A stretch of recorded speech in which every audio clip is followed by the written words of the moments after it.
before that, you would have had the meeting with the Portfolio Committee on the 5th of March.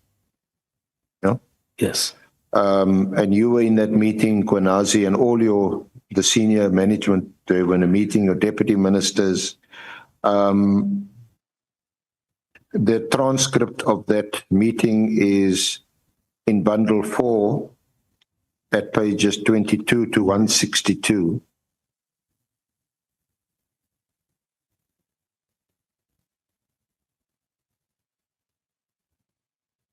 Now, the agenda for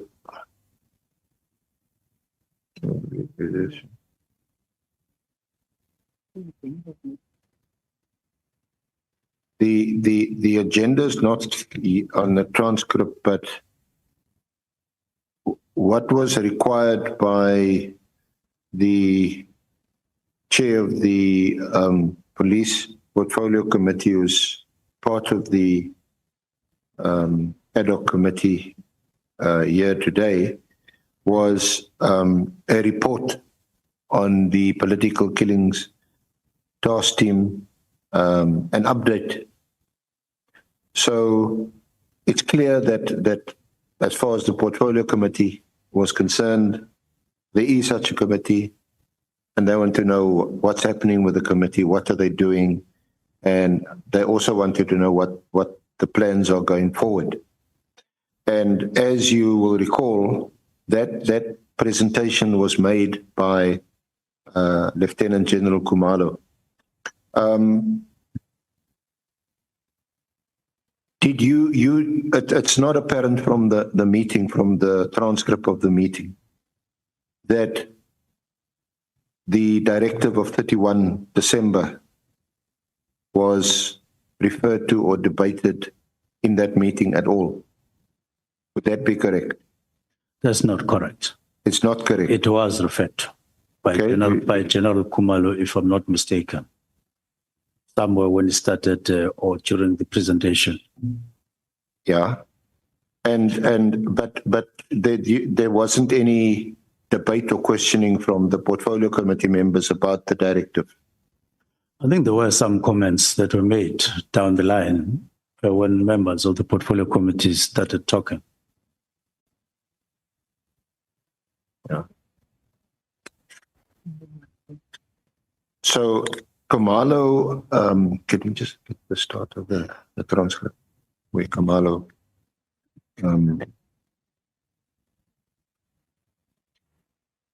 so anyway, we're going to just find the start of yeah. You may be right. You may have said that the presentation is done in accordance with the directive that has been received by the minister, but we'll find. Yeah.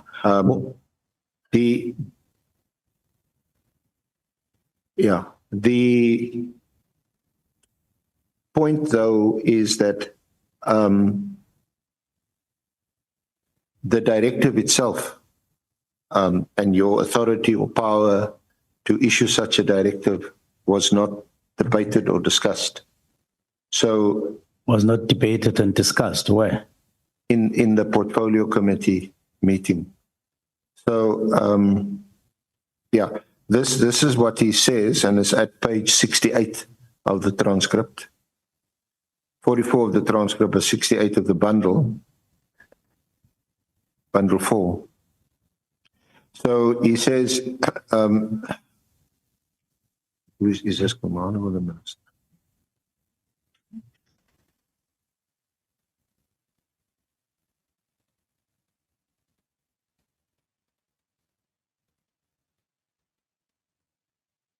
Yeah, Khumalo starts his address on page 62 of the bundle.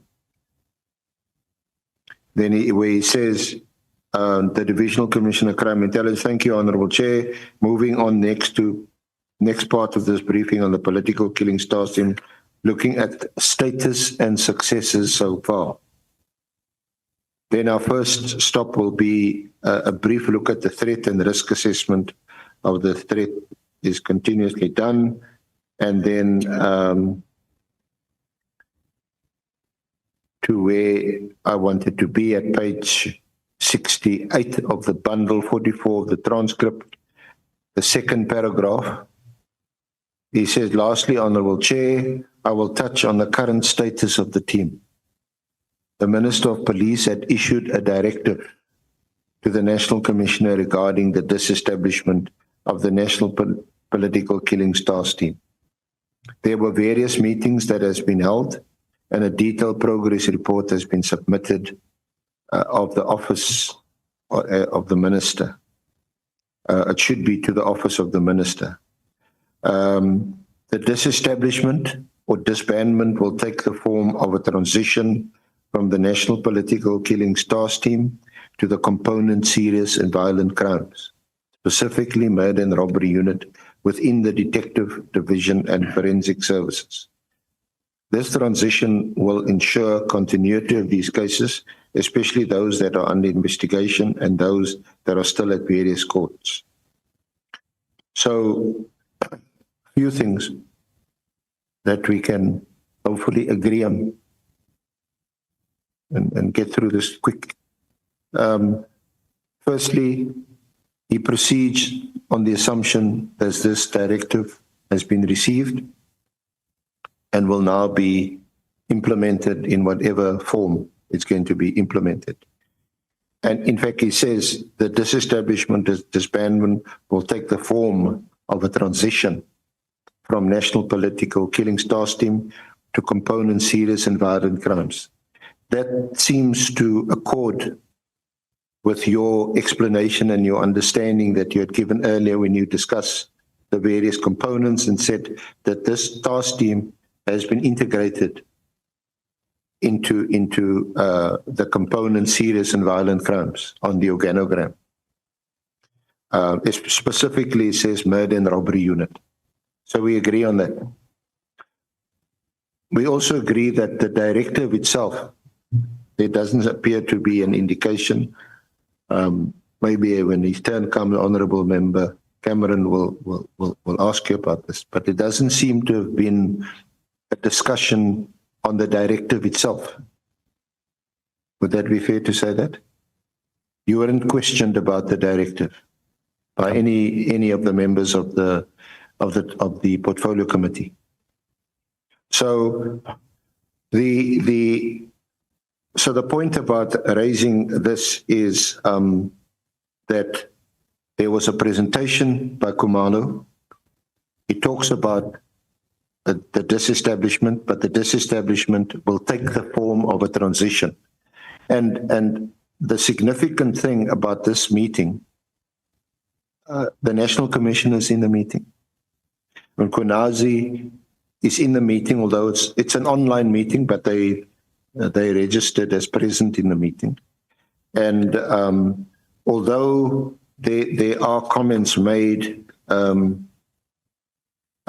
before we get to Mchunu's comments, you say at page 86 of the bundle, 62 of the transcript, from line 20 onwards. Yeah, your address starts at page 75, 51 of the transcript, and I'm referring to page 86, 62 of the transcript. And at line 20, this is what you say. I am saying the team was established for a particular purpose. There needed to be a time frame, and there wasn't any time frame. And we have discussed the matter with the President of the Republic, because while it was not a presidential task team, it was his initiative to do so, but became an administrative committee in practice, and therefore we had the discussion with the President of the Republic, and we are in agreement that we can look into the matter the way that we have looked at it currently. So again, that accords with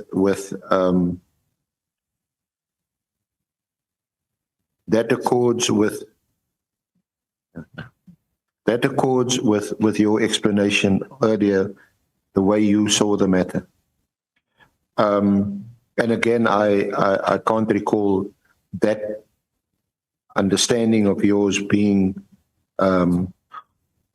contested. Isn't it this? Yeah.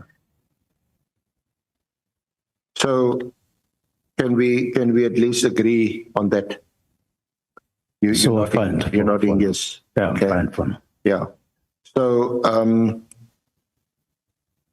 can we also agree that you didn't specifically,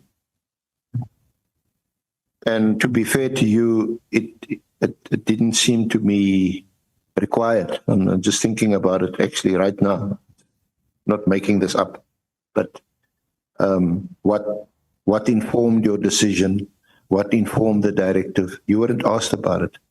There seemed to be at least a tacit acceptance that you issued the directive. Khumalo's reporting that it's now going to be implemented, although in the form of a transition. It's not going to be done like you directed immediately. There's going to be a transition. So any of the concerns, all these reasons that you gave about the budget, about the Haas, and Adams, and although I think Adams was in the meeting, those issues you never mentioned. In other words, you didn't have to justify the director. So that you also agree. You also didn't mention that you believe that the PKTT was in fact operating illegally since 2022. You didn't mention that specifically. At the portfolio committee? Yeah. No.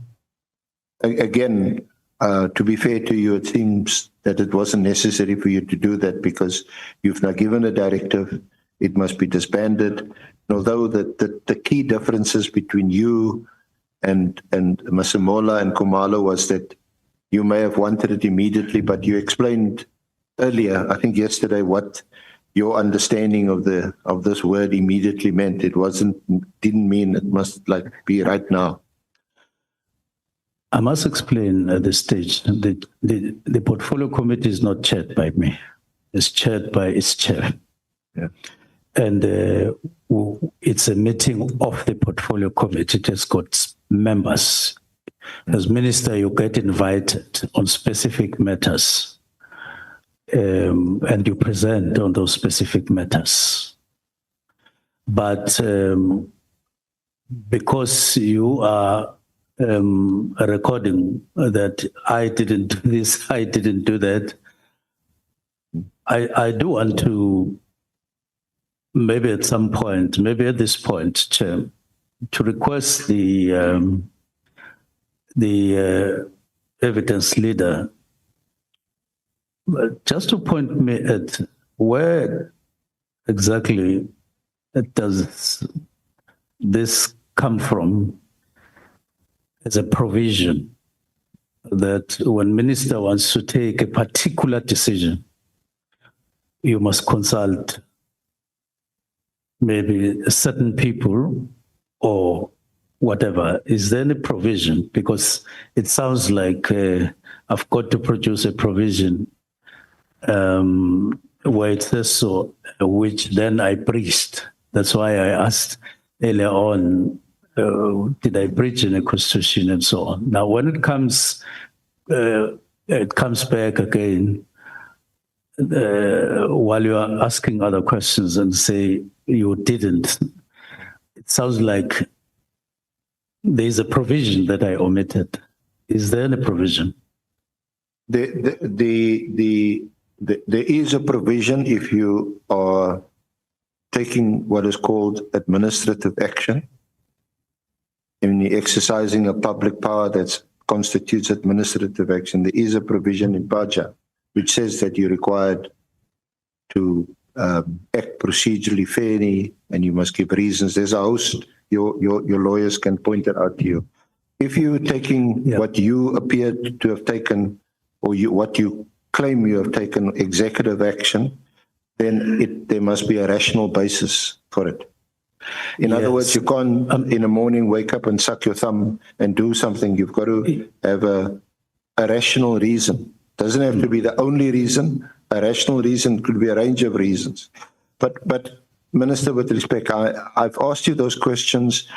Your lawyers can give you that advice. I'm not here to give you advice with respect. Yeah, I'm fine. I just want a record. I wanted for the record. We're dealing with the facts. This honourable committee must establish the facts in relation to its terms of reference. Then it will report back to Parliament. I've asked you about whether or not you consulted. It wasn't in respect of any legal provision that I've asked you whether you did it.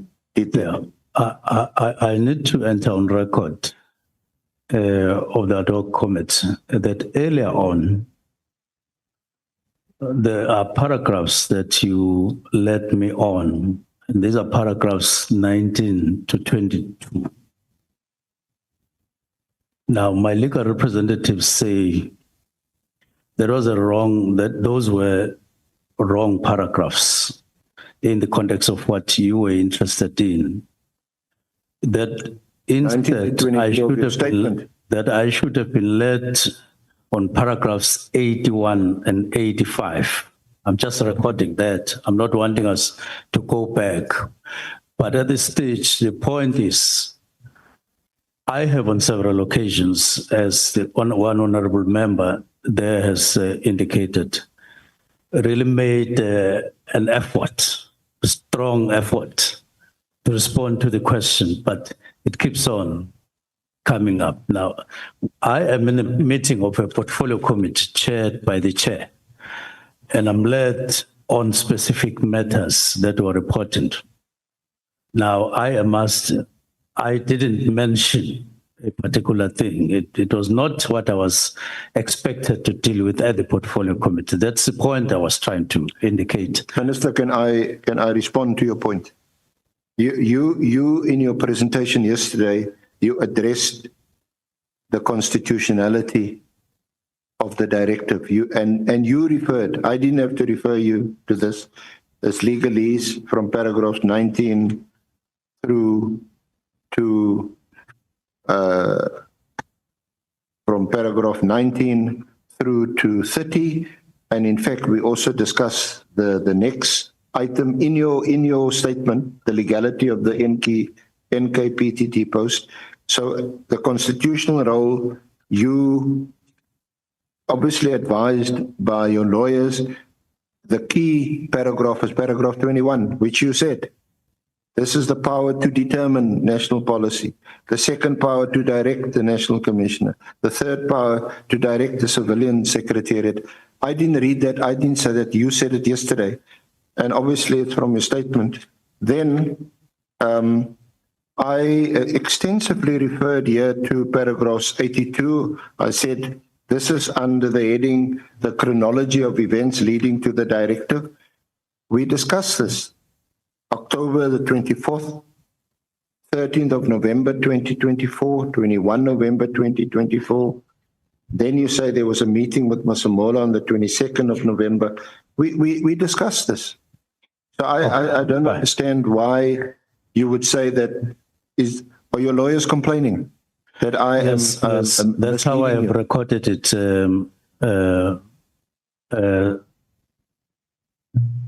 As senior counsel, I've said my legal representative is saying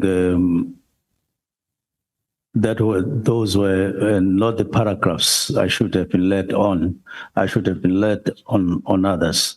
But I'm doing it for the matter of the record, and we can pass and go back to the issue now that we've recorded that. Go to the current issue.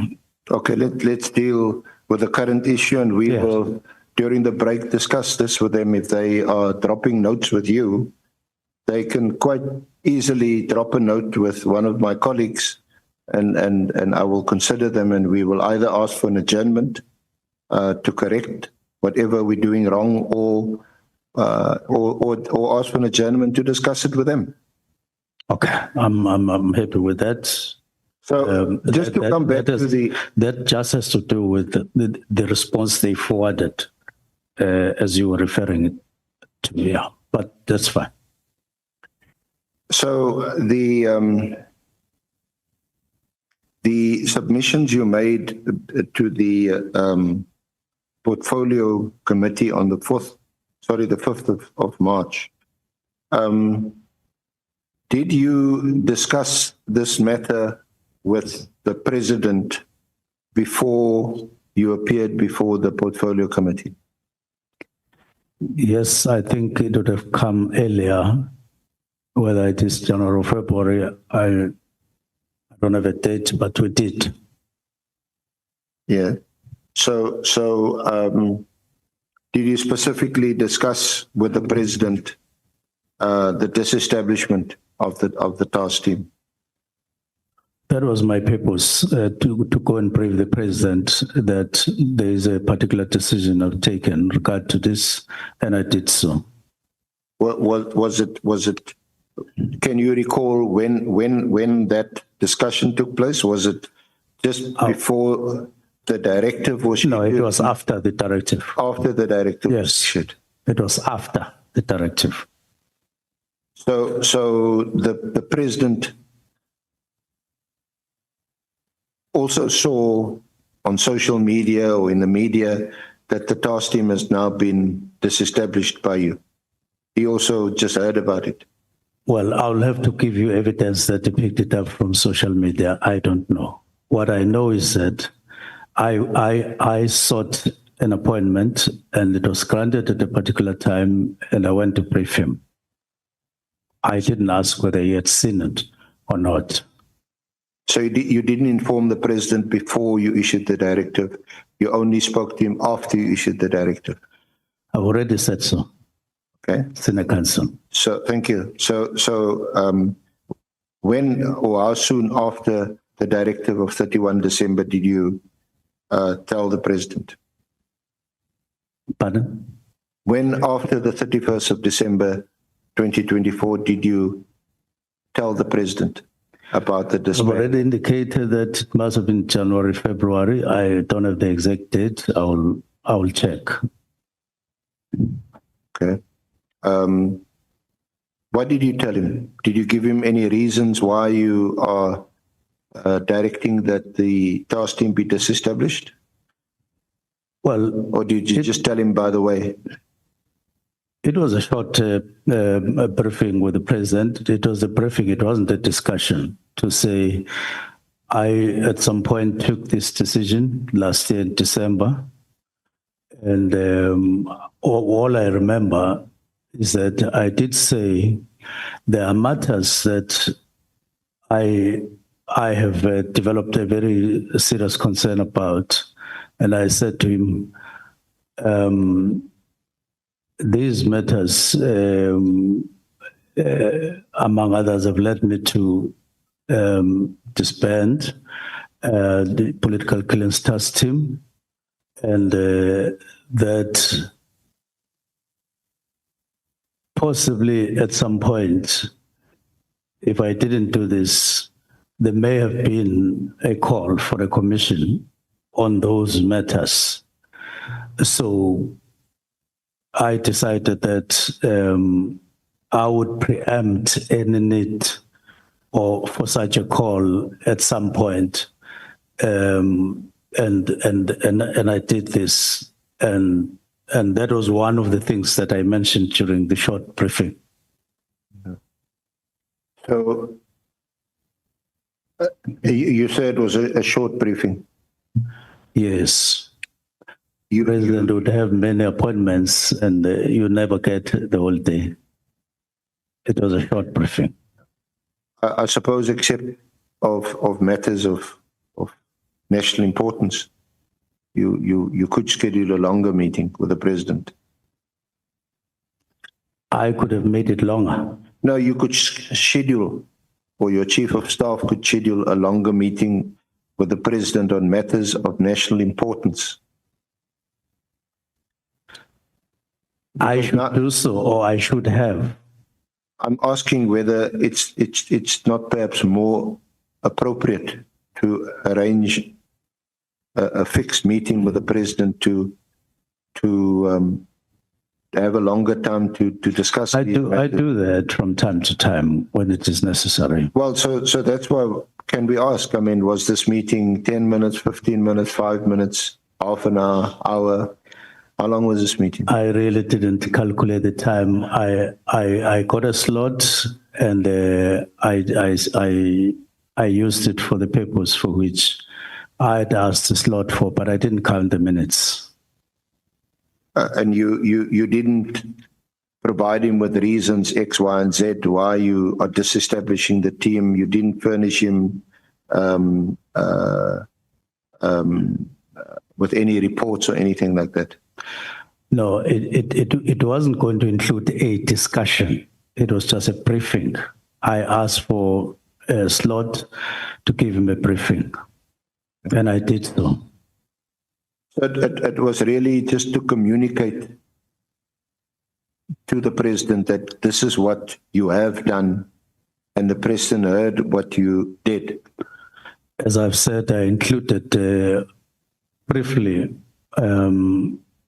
what the reasons could have been. I don't think I was elaborate. It was not an elaborate kind of a presentation and a discussion. It was just a briefing that I've taken that decision. So why do you use the word? The president was in agreement with what you did. What should I say? Well, it sounds to me that you conveyed what you did to the president. The president heard what you had to say and basically noted it. An agreement. Let's not become technical. I think we know what an agreement means. Two or more people discuss something. They put whatever is on the table that requires an agreement. They engage and then they say, okay, fine. Here it sounds like there was no engagement.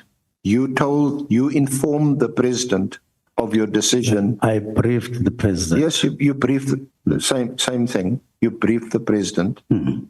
But the president didn't engage you. He couldn't. You didn't give him any reasons. You never told him why you wanted the task team to be disestablished, so that the president could say, oh, okay, but why X, Y, and Z? And then you engage in a discussion. It was a short meeting. So you briefed him in short and he noted what you had to say. There couldn't have been an agreement. Senior Counsel, I am pleading with you to note that there are different forms of engaging, even with the president. You can go and ask to make a presentation. If you are granted an opportunity, you will make that presentation. You can ask for a short period just to brief him on something. And then if it's granted, you do so. It takes different forms. In this instance, it was a briefing from my side. And I don't think there was anything wrong in me using that word, unless it is demonstrated to me that this was wrong. But what I'm saying in my statement, I did brief the president. That's what I'm saying. Yeah. After the effect, after the 31st. Yes, I was just questioning whether you could say there was an agreement or that the president agreed with the director, given that it was a briefing and it was short. That's what I was questioning. Yes. But if you're happy with the response, then we can move on. Again, I'm not here as a judge to sit and discuss what constitutes an agreement. I've just questioned whether it was appropriate to use. Just a moment, Honorable Ngola.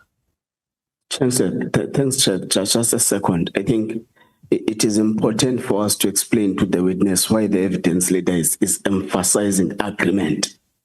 It's solely because the main witness had casted doubt whether the president would have agreed for a dissolution of a political killings testing. So that's why the evidence leader is emphatic when it comes whether or not the president agreed. Because the main witness went to an extent of saying the president made an address in Northern Cape and he would have applauded the work done by the political killing stars team, and therefore the main witness does not believe that the president would have agreed to such a kind of a decision. So that's why the evidence leader is emphasizing on the agreement. Thank you very much, Chair. May I proceed, Honorable Chair? He has helped you. Yeah, I asked. Just one more moment. Honorable Malema. No, thanks, Chair. I think we must put it simple because it's going to be a serious issue. Did the president agree to the disbandment of PKTT? The answer in the affidavit is that I believe the president, he agreed with the briefing I gave him. So, Honorable Minister, is the answer yes? Yes, as in the affidavit. The answer is yes. The answer which we must record is yes. Yes. Thank you. Because the context in which before you continue, may I check, honorable members, are you satisfied? Can I allow the senior counsel to proceed? Thank you. May I proceed, Honorable Chair? Thank you. There are honorable members who are signaling time to me, so they are essentially saying that I must bring it to the attention of you and the witness that you are now on borrowed time.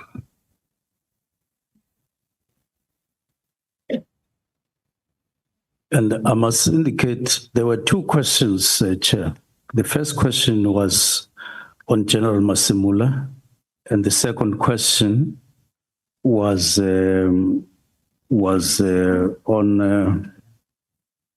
one that I then chose to start with. So I still owe you my response on how General Masimula responded to the So just before we get there, just to round off this issue of an agreement, and this was the context in which I asked you. I had read to you what you told the portfolio committee on page 86 and page 87, pages 62 and 63 of the transcribed minute, where you told the portfolio committee, and therefore we had a discussion with the President of the Republic, and we are in agreement that we can look into the matter the way that we have looked at it currently. That's the context in which I asked you about this.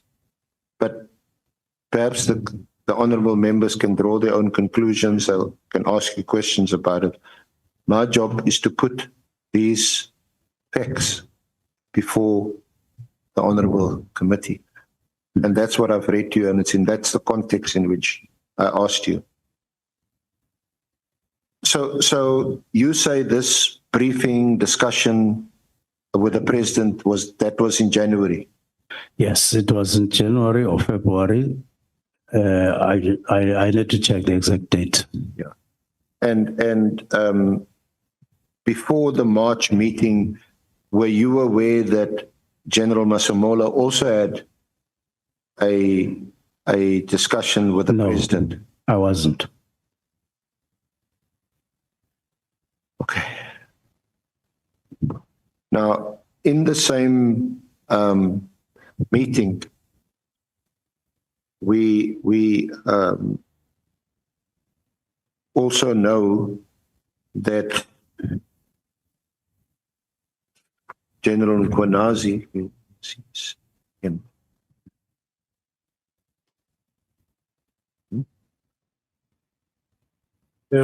when you still consult regarding that audio material, I just want to give Mr. Stolle an opportunity to brief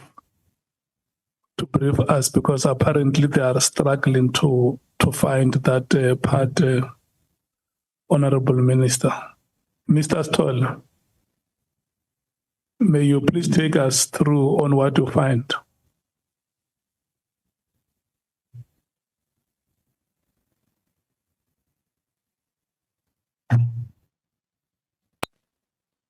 Chairperson, my apologies. I was responding to Mr. Ntuli because I was explaining to him some small technicalities around the audio. Are you able to locate the part that the witness has requested? Yes, Chairperson. Are you able to play the part? Oh, I thought maybe the sound and vision specialist will play it in the house for members. Then I explain. It begins from 3 minutes, 54 seconds up to 4 minutes, 4 minutes, 20 seconds, and leading up to 4 minutes, 44 seconds. Yeah, play that part from 3 minutes, 54 seconds, and we hear if he confirms that he wanted us to hear.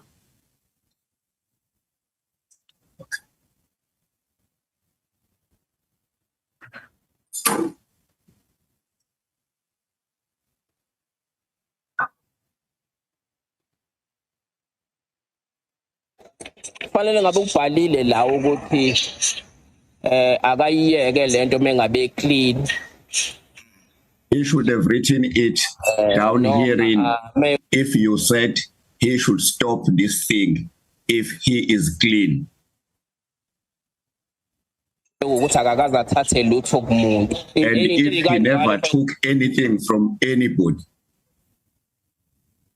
So such information is very crucial. He should have written those if he was listening to our telephonic conversations.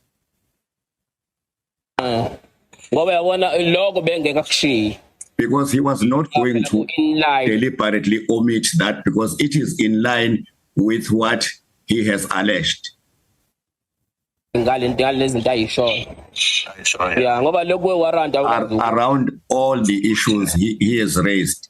He has not even raised the issue of the warrant.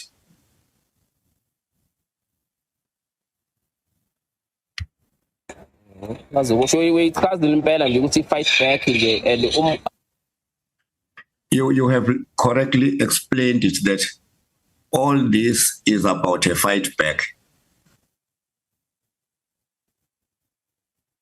I'm sure now Monisha phela ngoba uyamazi awuqala ukumazi manje.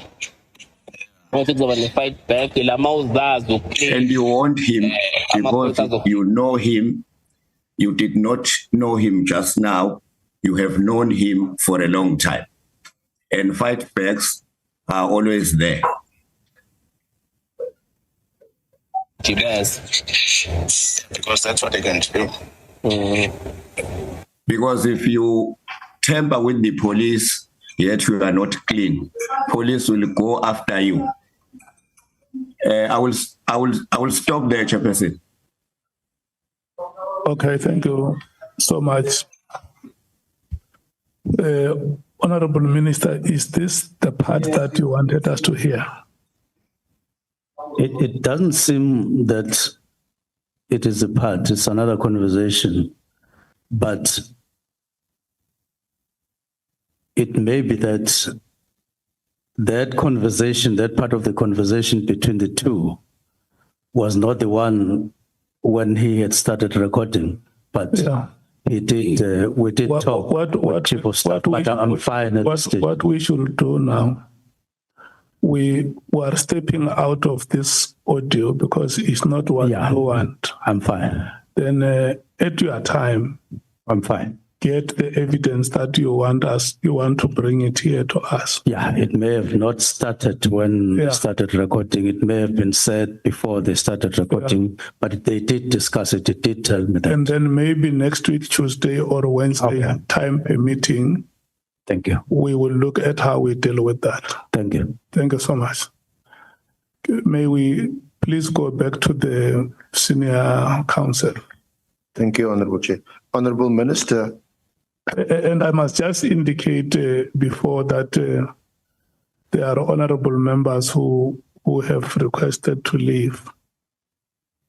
And I have granted them permission to leave, starting from 14 hours. No, I'm saying, Chair, and I will remain here in the chamber again. Okay, no, it's okay. May we proceed? Honorable Chair, we are not going to finish today.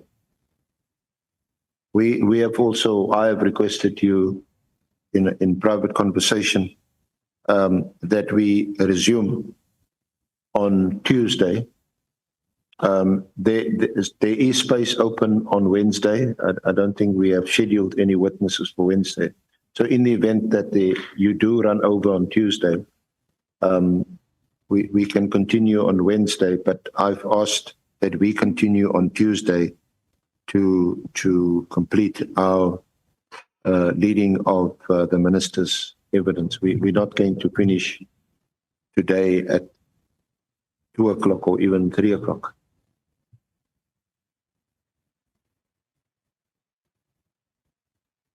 Honorable Skosana and Honorable Malema. Thank you, Chair. I'm a bit lost, Chair. I'm not sure whether before lunch you said to us, in fact, before lunch, you said to us that this session is going to end at 1300. Then we said it's 1400. Now it's like there's an option of staying, there's an option of those who are going. So I'm not sure, I'm lost. Can you clarify that, Chair? Okay. Honorable Malema. No, I was saying to the minister, on Tuesday, he must come with that part because we need to hear that part. It's very important.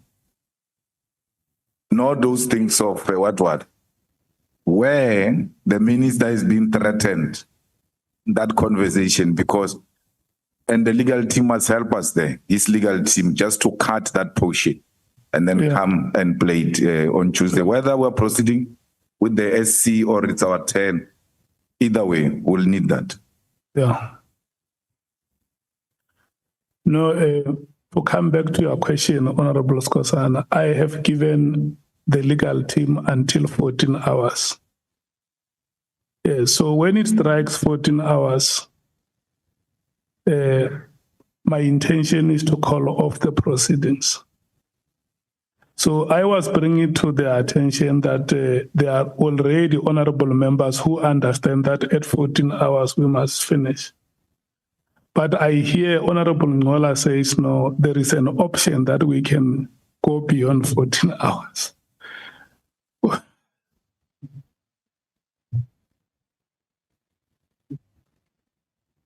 Yeah. So, and then the senior counsel says, even if we run up until 3, we will still not finish. And so it means next week, Tuesday, when we resume, we may have to start at 9. So that we give him 2 hours between 9 and 11. Is that, will that be okay, Senior Counsel? From 9 to 11. Yeah, on Wednesday. I mean on Tuesday.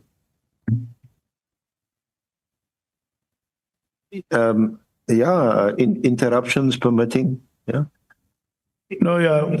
You can also take off like you do, give me a discount when other honorable members are interrupting then. But I think we can fit it into 2 hours, and obviously with the cooperation of the honorable minister. Look, this is what is going to happen when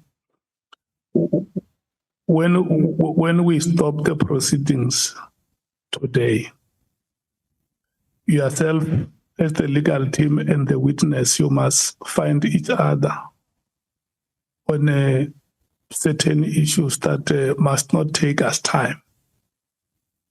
So that when you come back on Tuesday, you know that you have 2 hours. I think we have stretched the honorable members. It's enough. We can't go beyond this. The witness requested that we must give him enough time. You also said the documents that he submitted are voluminous. That cannot be done on one day. And we allocated a day and half a day. And still we are not done. So when we come back on Tuesday, Honorable Minister, yourself and the senior counsel have 2 hours between 9 and 11. I'm absolutely fine, except that I see that my time of giving evidence gets limited. We are still going to ask you questions. No. I have no problem with that. Yeah. But I'm saying when I'm asked to respond, I don't finish because evidence leader comes in. No, you are going, to finish everything because you can see now by all indications, Wednesday is already booked for you.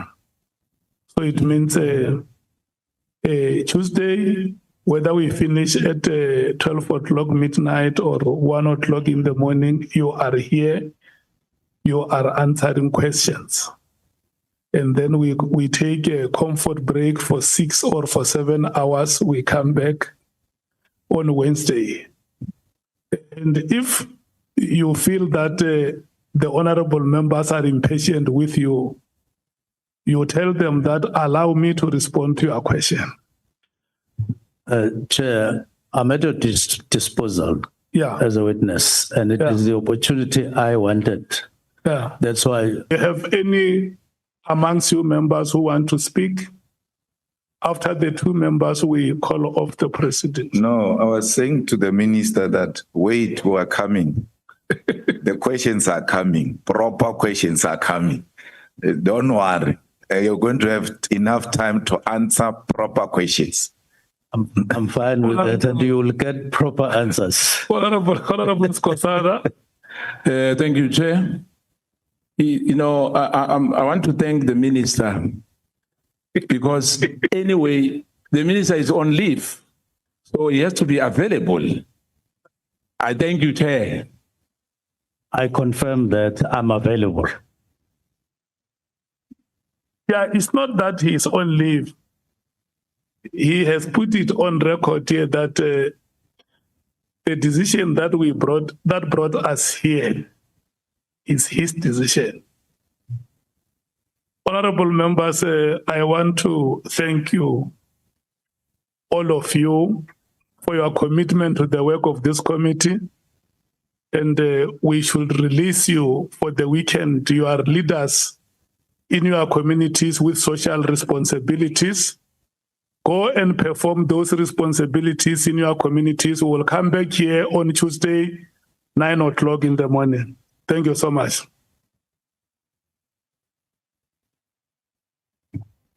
Olebe Tomokona.